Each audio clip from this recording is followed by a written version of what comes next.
Hello, everybody. This is Ana and Bryan from Amata World Podcast, and today we have our next guest for Web3 episode, Daniel Salmon, who is a founder of OffChain London.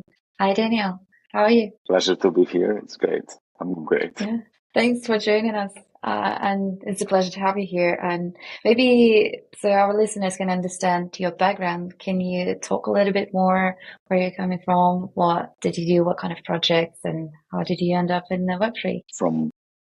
Coming from a crypto background, well, it's not a background because crypto is coming from out of nowhere, but started crypto in 2018, January. And since then, I'm all in and started OffChain. It's August 2021, organized many big events in with Microsoft and had a Microsoft Connector in 2022, January, one of the earliest Web3 event with Alan Boyd, the creator of Microsoft Excel, my friend, and organized many other big events around Zebu Live, and not only Zebu, but supported many big conferences and also informal events. So OffChain is just like a community we bring together, like in a pub or in an informal place or other like bigger events, not only just an informal get together. But OffChain is like in 70 countries. So I have 15 create OffChain in 15 countries. It's a non-profit organization. We never charge any money for any of our activities. No membership required. There's no NFT, no token. It's nothing like that. Yeah, we also like to ask this question of our guests. So how did you first come across,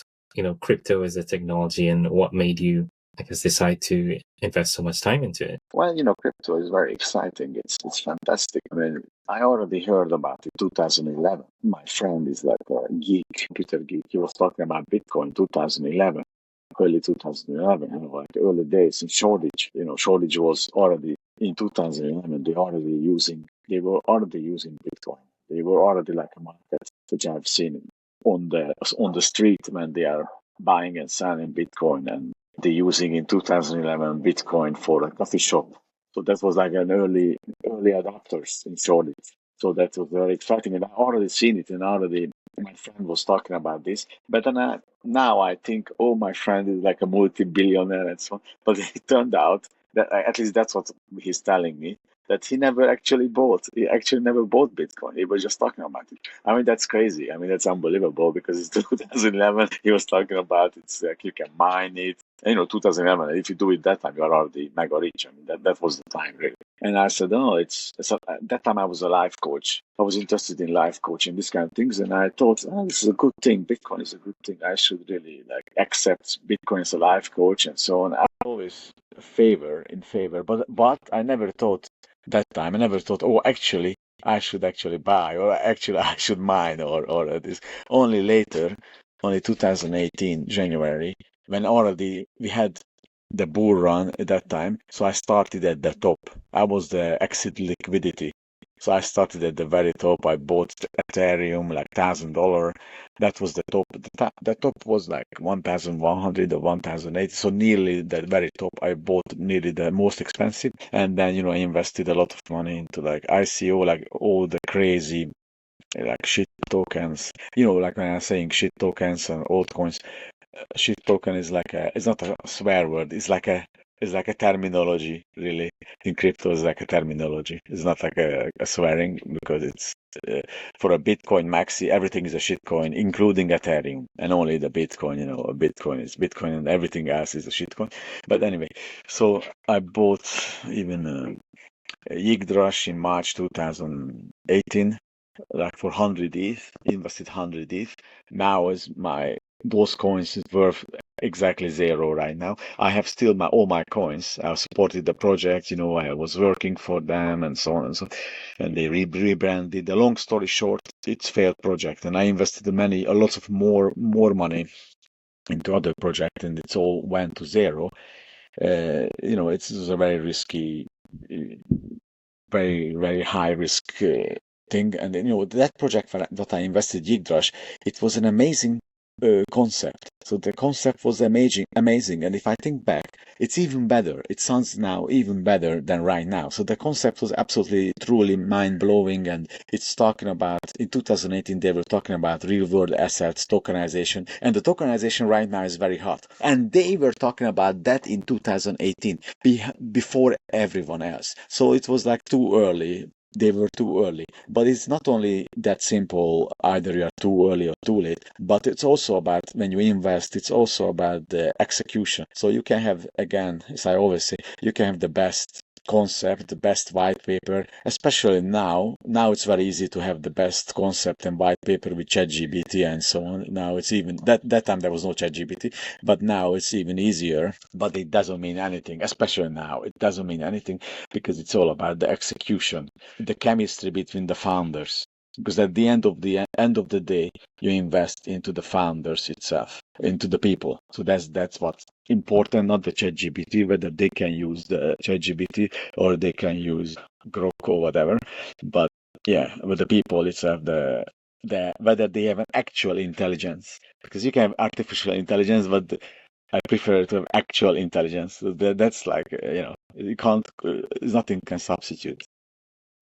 And what other kind of like criteria you're looking for when you're investing in certain project, apart from the team and the chemistry and if they're smart enough to actually pull that off? Is it the community around that project? Did they manage to form it, or is it something related to the market, or do they have some kind of traction already? Yes. Well, the most important, obviously the community, but as a community builder myself, sometimes I invest even into something they have no community because I know many people, so I help them. I help them to create a community. So the community is obviously later. The community will come if the project is good and has a potential, and I have to help the founders as an investor to create the community. So as a community builder, that's about OffChain. OffChain is about the community building as well. So that's obviously very important because without the community, is nothing going to happen. In early days in crypto, the community was always very important. As we say, with a good team, a good community, they can sell even the crap or the shit even without a product because it was all about hype, and we didn't call it like a meme token. Obviously, there was huge losses occurred in crypto, but I had also some big wins because otherwise I would be absolutely bankrupt right now. I mean, right now is not an easy situation, but in 2020 March, I invested like $1,000 or something like that. Not a lot of money, little money into Phantom, and that was the all-time low in Binance. Invested in Binance, 39 sats, and 100 million sats is 1 Bitcoin. So 39 sats is basically a very little money, and 38 sats was the all-time low.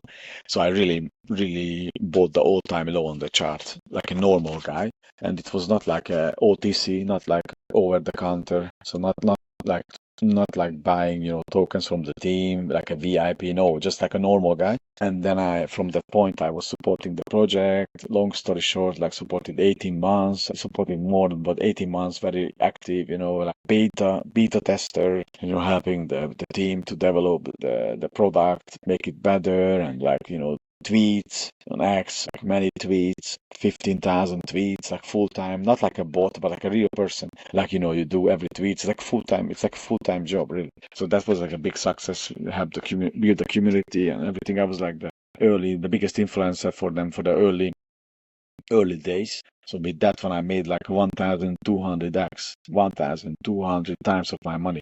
So it was like a great success. But obviously, that sounds very good, yeah. And these stories are always like fascinating. Like, that become, millionaire from nothing. It's great.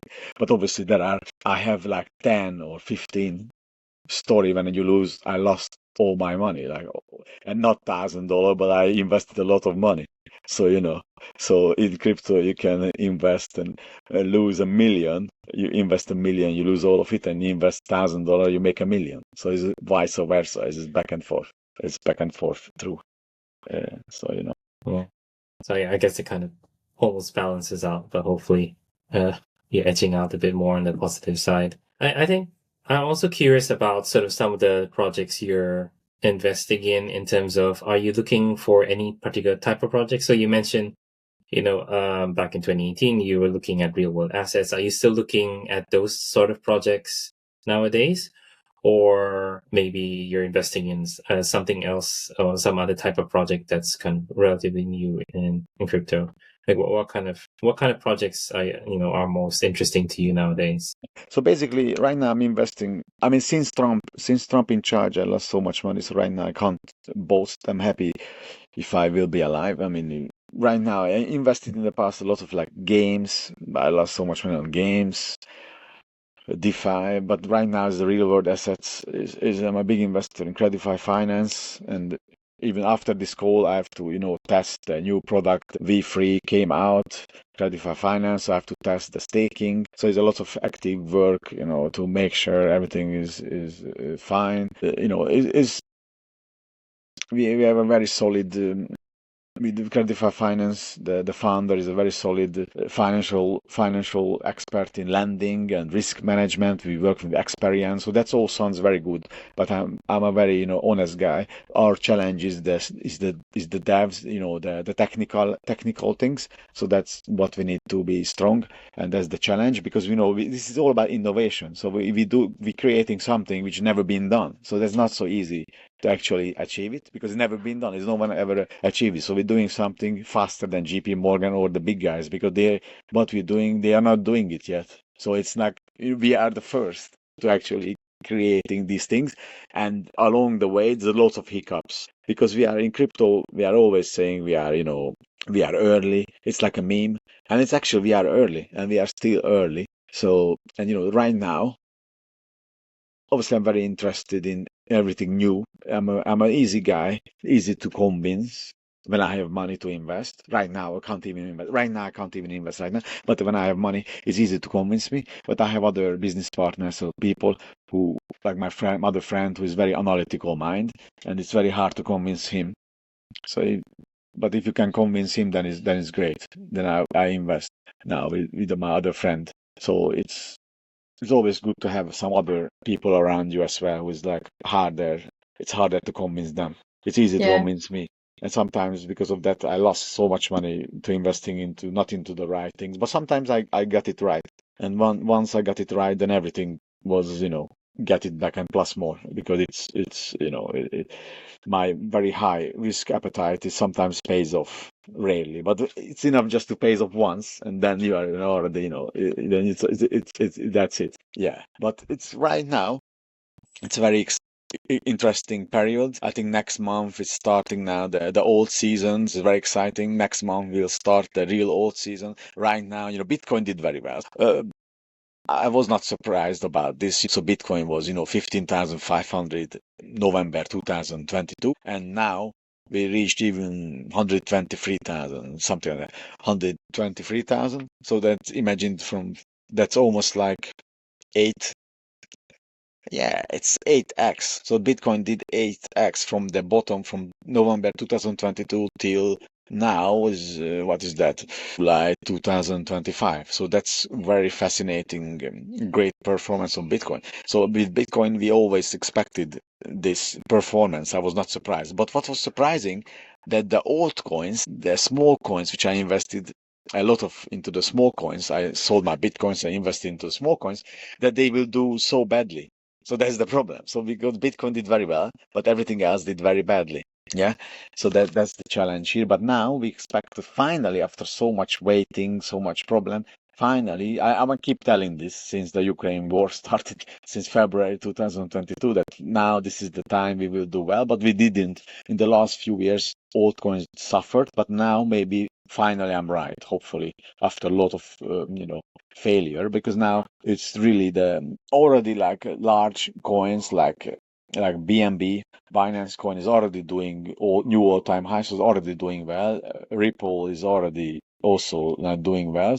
So now there are signs, usually it's Bitcoin first and then Ripple or BNB, these coins. And now Ethereum is getting now stronger. So soon maybe have a new all-time high for Ethereum. And then, so this is the logic behind the rotation. So then it will be the larger coins, the mid caps, and then finally the small coins, where is the big risk. that will fly as well.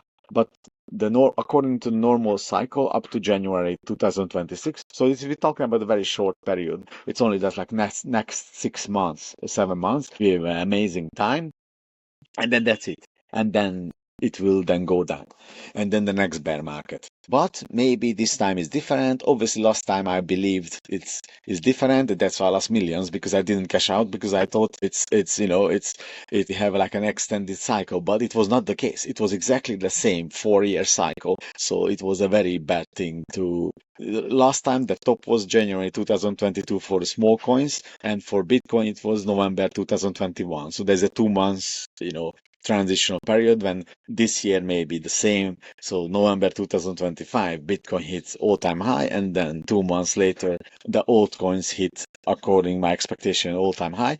But maybe this time is different. Who knows? Because this time what is different, that we have, the Fed interest rate is still very high. So the Jerome Powell didn't cut interest rates, not yet. And this affects everything.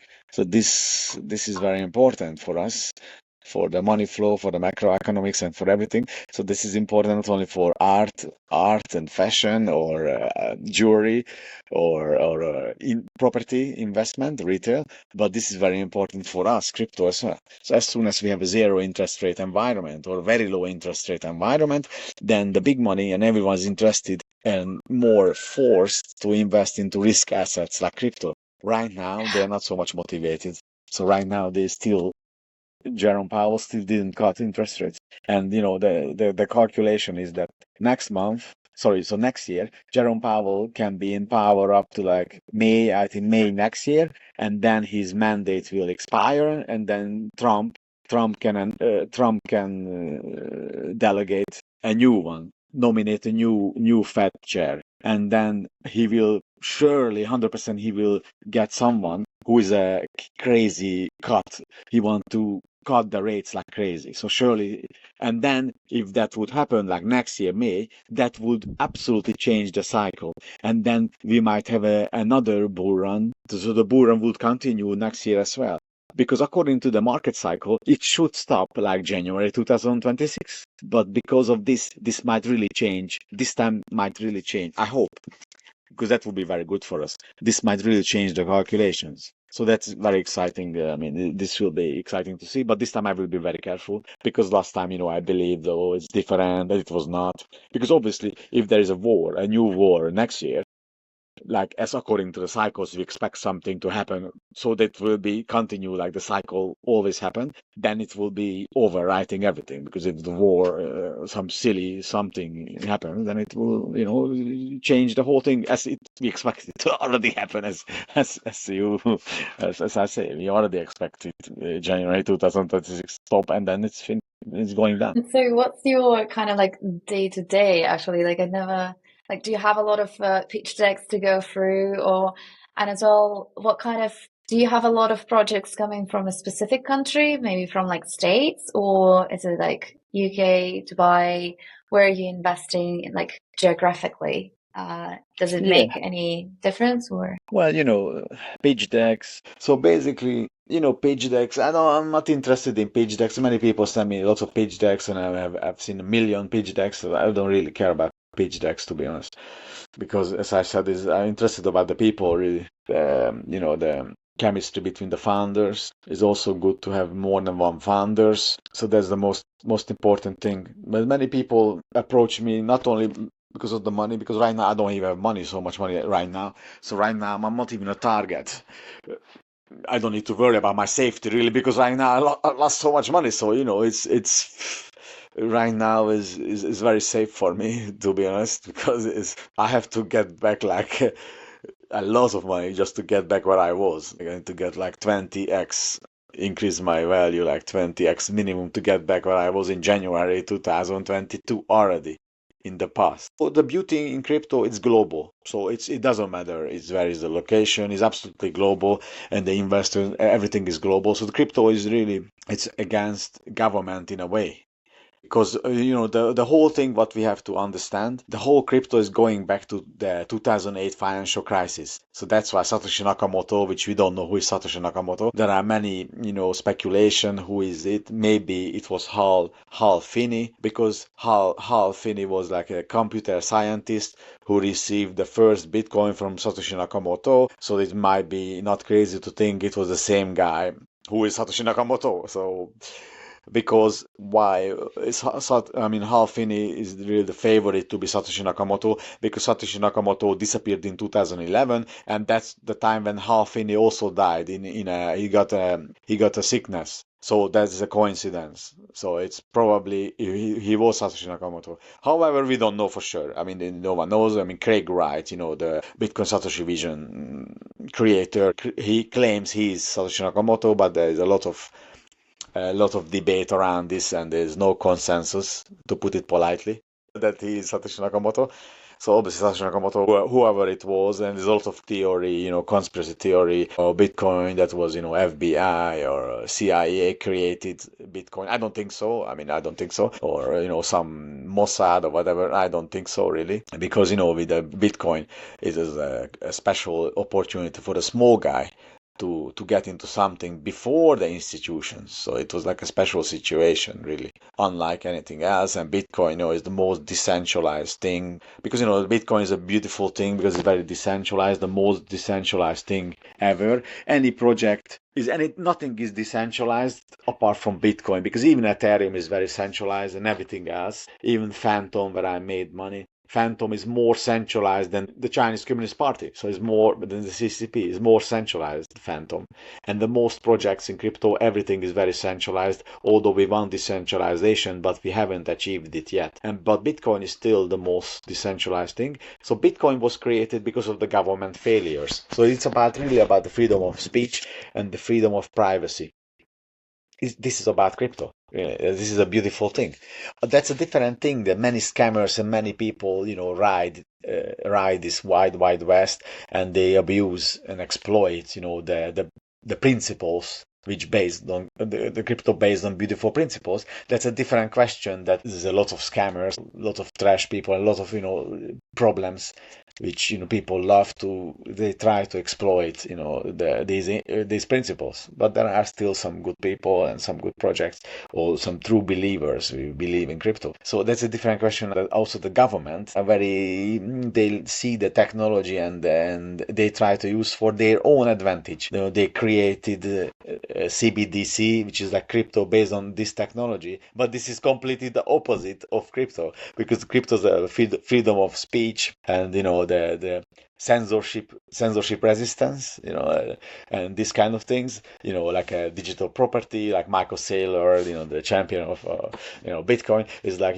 digital property and so on. You can't take it away from the people. But now they want CBDC, central bank digital coin, which is completely the opposite. Imagine like a programmable money. Imagine if you are on benefit, then they can program that you can spend your money only on these products, and you can spend your money only if you are in this area. So they can even set up, you can only travel here, you can spend your money only on this, and even they can make the money expire. So you can say, oh, your money will be expired in 2 years, so you spend. So they can control the money flow and the money more than ever in the history, ever. So they will have a control which was imaginable ever. So you see, even I'm a crypto guy, but even I say the cash is king. And see, for a crypto guy who understands crypto, even I say, I'm not a geek. I just, like a basic crypto guy. I'm not like a developer. But even I understand that cash is king. And even now. So the cash is very important. See? So that's because the cash, you can't control cash like, the way, so the cash still has important implications. Even now. And obviously many governments, maybe they want to have a cashless society for many reasons, because the digital currency they can fully control, but not the cash. So that's why cash is very important still. Will be very important, but many places you can't even pay now with cash. You go to a shop, you have to use a card or whatever. Yeah, It's very exciting how it will turn out. Even Donald Trump was a huge fan, but now is they have the new act, Genius Act in the USA, and Donald Trump won with Donald Trump was against CBDC, but now is a different story because the Genius Act is not only voted for crypto. Now we will be accepting crypto, blah blah blah. It is all a great victory for crypto, but they also voted on CBDC. So now we have CBDC. They will be CBDC in US, and that's completely the opposite of crypto. Obviously, some stable coin. Obviously, we use USDT and Circle. I'm not using USDC; is more centralized, but USDT is still good. Of course, if the government says you are a terror financier or whatever, they will froze your account in the Tether USDT. But USDT is harder to manipulate by the government than Circle, USDC. So USDT is still better. That's the consensus. USDT is still important. Is the third biggest. Obviously, Bitcoin number one, Ethereum second, and Tether is the third biggest. But in the EU lobby, obviously they want to destroy Tether, and because they want their own stable coin, not Tether, which is USDT. But obviously USDT is still, we support USDT because it's important. It's still like acknowledge and that's better. But the CBDC will be like next level stuff, really. So that will be like a nightmare, and hopefully not going to happen because that would affect everyone unmanageable in an unmanageable way. So it will be like a Orwell 1984 on steroids. And do you have any kind of like hopes and predictions? Like we talk about the scary part, but what do you expect? Like something for yourself and for the market? I think we already covered market a little bit about the January 2026, but I'm really curious to hear, is there any like a problem in the world which you think Web3 could be a really good solution to blockchain and crypto? So you can actually, it's still not solved, but you really want to be the solution to that problem using that technology. Yes, thank you. Good questions. Good questions. Well, I obviously love crypto, and for me, crypto can be a solution for everything, all the problems in the world. Obviously, that's not true, but tokenization is very hot right now, so I was a big fan of tokenization. Even BlackRock realizes the importance of this, so everything will be tokenized. The question is what is the easiest thing to start with. So I'm very big believer and big investor in the lending world. So with the tokenized lending world, when you create a token which is based on illiquid assets like a property or something like that, and to make it liquid. I'm not in the property tokenization, but other aspect of tokenization like lending, and you can leverage on it. So you can do many things, but still, like obviously we are still very early and it's still not without a hiccup. So I would say everything is already so smooth, and anyone who is saying that is talking like a bullshit, really, because there's so much challenge ahead still, but we are getting there. But not only tokenization, but other use cases as well. Obviously, one obvious use case is the stable coins, which is already like the biggest use case. And according to some skeptics, they say is only use case for crypto is stable coins, but that's not true, obviously, because it's a lot more than that. Because the privacy and freedom of speech is a very important aspect, really, for me. And for example, Monero or Tornado Cash. Tornado Cash was an application where you can, hide. So basically, when you cash out money, you can hide that who get what. And the government, they didn't like this application on Ethereum, so they even jailed the developer. They jailed the developer because the people can use terror finance or whatever. But that's these kind of excuses. It's very lame because you can use normal money. You don't need crypto for terror finance. This is a new thing, news flash. People used normal money, fiat money for terror finance as well. So you don't need to use crypto for that. So terror finance existed long before crypto was ever created. So that's this kind of excuse is very lame, to be honest, because they they use terror finance like all kind of money, and normal banks as well. So anyway, but basically, my prediction that right now I give you like a big offer right now. I shouldn't even say this, but right now, so obviously, I believe in tokenization and this kind of things. It's very important. But from next year, so right now, centralized exchanges like centralized exchanges like Binance, Coinbase, and so on, they are still like in power, and it's still like they have a lifeline a little bit. So, for example, when I started crypto, 2018, in 2018. Coinbase was the king. Coinbase was like a dream platform. Coinbase was like so cheap as well. It was nearly free to use it. So for the users, it was either very cheap or free. Now this is not the case anymore. Now Coinbase is linked to the tax authorities as well and is now very expensive. So Coinbase is not a dream platform anymore. 2018, Coinbase was the king. Now, then later, 2019, Binance started to increase and was getting more powerful, more powerful. 2021, Binance was already super powerful, but then obviously there was a big lawsuit against Binance, and then even jailed CZ. They had to pay $5 billion.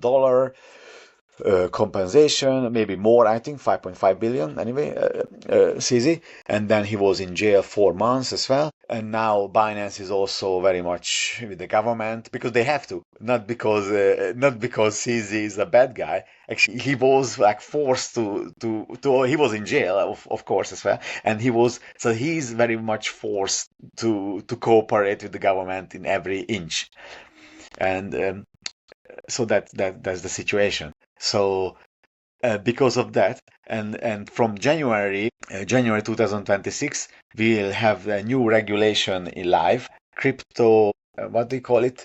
CARF, Asset Reporting Framework. CARF, yeah, Crypto Asset Reporting Framework. So will be live from January 2026. That means even the remaining last platforms like Ucoin, and we have some platforms which we can still use it, withdraw money from there, or we can still use it without any problem, still not under the umbrella of the government. From that moment, from next year, January 2026, even the last one like Ucoin and every centralized exchange will have reporting requirements towards the government. Everyone from January, and that will be live from January next year. It's finished. So basically, my prediction from next year, for anyone with a little brain who believes in freedom of speech, privacy, and so on, they will avoid like hell. They will avoid all centralized exchanges.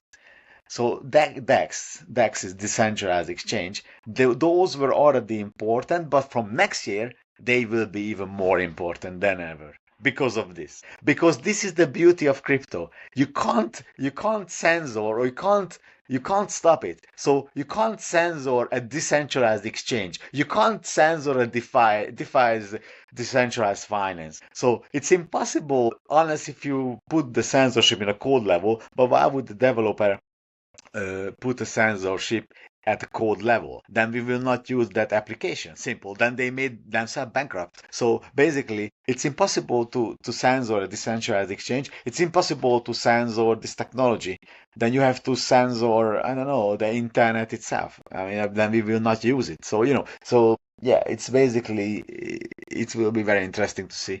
But they can censor, obviously, or they can, manipulate or control a centralized entity, like a centralized exchange. But that's the beauty of decentralization, because it's all, at the end of the day, it's about decentralization, the whole thing. So my prediction from next year, obviously tokenization will be strong, but next year, for example, like coins like Monero, like privacy coin, will be doing very well. And this is not even obviously not financial advice. And right now, I'm not even talking like something which I hold, because usually people recommend something which they invested in, and I'm telling you, oh, this is the best thing. See, I don't have any Monero right now. I can disclose I don't have any of this, and I'm telling that next year that will do very well. So I'm talking even against myself. I don't have a zero. I have zero, yeah. But the Monero, the beauty in Monero, that it's the government or anyone, no one can know what you have. That's the beauty. It's impossible to know, even for the FBI or no matter how high, even if you are Mossad or the Israeli intelligence, no one can know, including the Monero itself, that who got what. That's the beauty. That's the whole point of decentralization. This is the whole point of privacy. So you don't know what the other people got. Yeah, that's the bottom line. That's what they did. Otherwise, what's the bottom line? Otherwise, it's pointless, the whole thing. So yeah, that's very exciting. But obviously, because of that, Coinbase and Binance, they already delisted Monero because they were forced. But Monero is still on some exchanges and still doing very well, because obviously this is the whole technology is about that. Obviously, Bitcoin is different because Bitcoin is trackable, so they know exactly who is what at least the addresses, so they can see. But Monero is like hiding the addresses in a way that even including Monero, even the creator itself don't know actually what belongs to who. So that's beautiful, actually. Wow. Sounds really exciting. Should look into Monero. Never heard of that.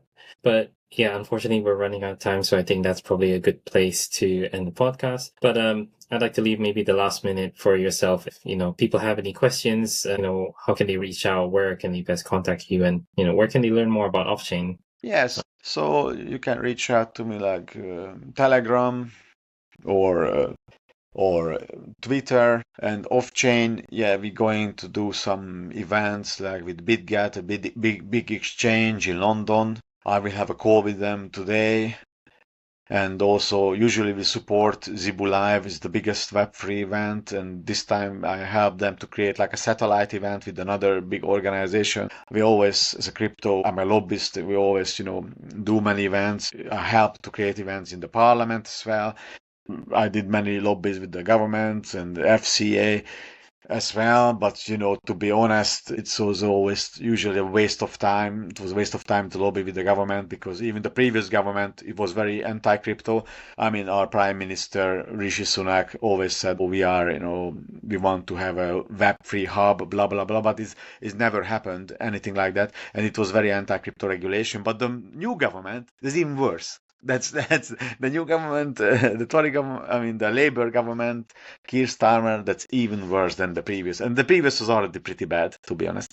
So yeah, it's for a crypto guy to be here is very difficult. So if you can relocate as a crypto guy, probably they are already relocated and they are not here. But obviously, UK and London, where I am, London is the best location, like globally, for money, or for like if you see the map, it's the most central location to be is London for sure, and that's why it's a financial center. But crypto-wise, the regulation is very very anti-crypto. But what is a good regulation, like Zug, like Switzerland, Zug is very good. I know many of the Silicon Valley, I mean the Crypto Valley founders, my friends. We speak the same language, the language of money. So they are very, and even the government in Zug, the cantons, the local leaders of Zug in Switzerland, they are very smart people. So it's all about, they are very smart people. So there's no coincidence why Switzerland is like, a financial powerhouse still, because in Switzerland, the power of,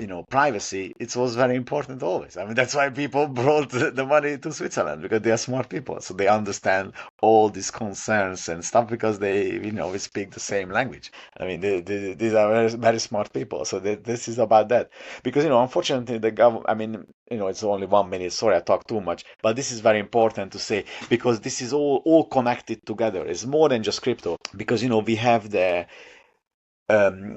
scheme. We had this 200 years old scheme in the UK. What do they call it? The global. That was so.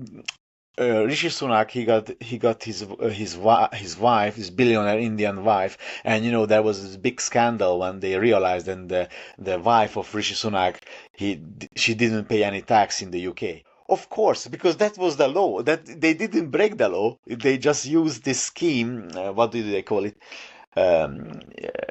So when you are a billionaire, when you were a billionaire before in the UK, or very rich people, very very rich person, you don't need to pay tax because you have this scheme. They had this scheme. There's a name for it. This is on my lips. There is a name for it, which was working for 200 years. So Rishi Sunak and his wife, they didn't break the law. They just used the law. But because of this law, many rich people. This was the wealth creation. Many rich people, used the London, not only London, used the UK to have the money here, and they created lots of wealth. So there's a positive impact for this. This is not just like a one-sided thing. So this was a very good thing. But because of that, public backslash, and they stopped this law. So now they changed it. So that's why many billionaires, many rich people left UK. So that's not good. So the UK is doing because of that very badly, and they should change it back, because this was a very silly thing, how to destroy the country. So many people already left, many rich people left, and these wealth creators, these are very important people, because they are creating the jobs and everything. So this is you can't underestimate or overestimate the importance of this. What do they call it? Anyway, there's a name for it. Anyway, it's on my lips. But you know what I'm talking about. Yeah. When you find it, we'll add it to the description. We'll try to add it to the description, like when so people can click and find more information about that. Yeah, there's a name to it, but the people know what scheme is. This is very important, because it was working for 200 years. It was a beautiful things, but it's gone. It's now finished. So yeah, it's a lot worse. And obviously, I have a lot of wish lists, like to have like zero income tax, or on Bitcoin, or this kind of things. If you cash out crypto, that will be very nice, instead of like 30% tax when you cash out Bitcoin, because who the hell wants to pay that? I mean, no one will pay that. I mean, they can do so many things not to pay that. For example, if you are in Monaco or other places, they don't pay this kind of tax, because that's why is a good place. That's why all the money is there, because they don't have tax on that kind of income when you on profit. So that's why it's a good place. That's why but anyway, it's like a long topic, but thanks for the invitation. No, it's all great advice. I wish we had more time. There's a lot, I think, a lot of good insights. But thank you so much for joining us today, and I hope we can talk to you, maybe invite you in January 2026 next year, so we can see how the predictions play out. Hopefully I can talk about good stuff. And thank you so much. I really enjoyed that. I learned a lot, and as well, I love your passion and energy. So how passionate you are about this industry and tech. Thank you, Brian. Thank you, Anna. Thank you very much, and to all listeners as well. Thank you for sticking out to the end, and have a great day. Thank you. Bye. Bye.